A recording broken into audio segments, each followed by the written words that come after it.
সংসার থেকে কিছুটা সময় বের করে আজকে দুই বান্ধবী চলে গেলাম ঢাকা বিশ্ববিদ্যালয়ের অলিতে গলিতে। আজকে দুই বান্ধবী মিলে সারাদিন ঘুরবো, এটাই আপনাদের সাথে আজকে শেয়ার করবো। এটা কোনো ব্লগ টগ না, জাস্ট ভালো লাগার জন্য ভিডিওটা আপলোড করা।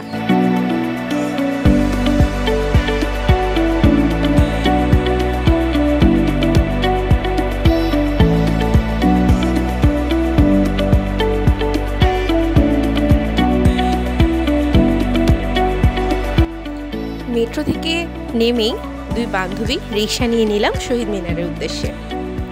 সর্বপ্রথম আমি আর আমার বান্ধবী মিলে যাচ্ছি শহীদ মিনারে। ওখানে যে কিছুক্ষণ সময় টাইম পাস করবো, দুজন একটু ঘুরবো। আর হ্যাঁ, এই যে রিক্সা রাইডটা, এটা আমার সব সময় মনে থাকবে। দুই বান্ধবী মিলে কতটা না আনন্দ করেছি।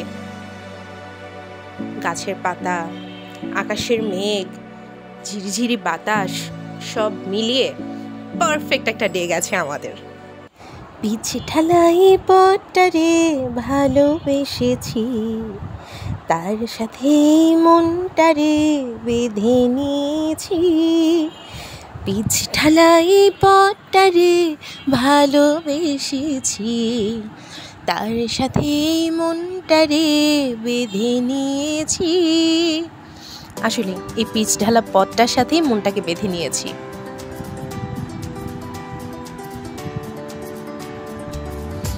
শহীদ মিনার এত সুন্দর লাগছিল, শহীদ মিনারটাকে যা বলে বোঝানো যাবে না। কিছু কিছু জিনিস এখান থেকে আপনারা ইগনোর করে দিলেই পারেন।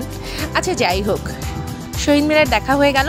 এবার দুই বান্ধবী মিলে চলে এলাম দোয়েল চত্বরে, কেনাকাটা করার জন্য না, জাস্ট ঘোরার জন্য। আকাশটা কত সুন্দর, লোভ সামলাতে না পেরে কিছু ভিডিও ক্লিপ নিয়ে নিলাম। আকাশে এত মেঘ জড়ো হয়েছে, মনে হয় যেন আকাশ অভিমান করেছে।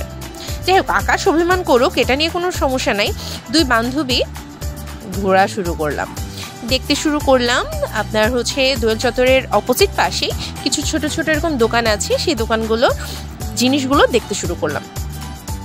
যেহেতু আমাদের সংসার আছে, সেহেতু সংসার জীবনের টুকিটাকি কিছু কেনাকাটাও আমরা এখান থেকে চাইলে সেরে নিতে পারতাম। ওই যে বললাম, শুধু ঘুরতে আসছি, কেনাকাটা তো করতে আসি নাই। বেশ মজা করেছি দুই বান্ধবী।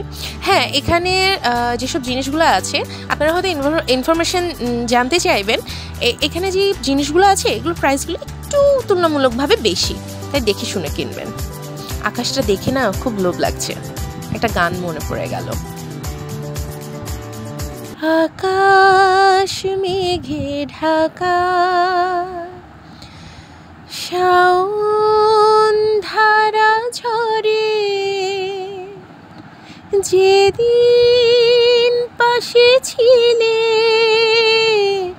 সেদিন মনে পড়ে। ও আকাশ মেঘে ঢাকা।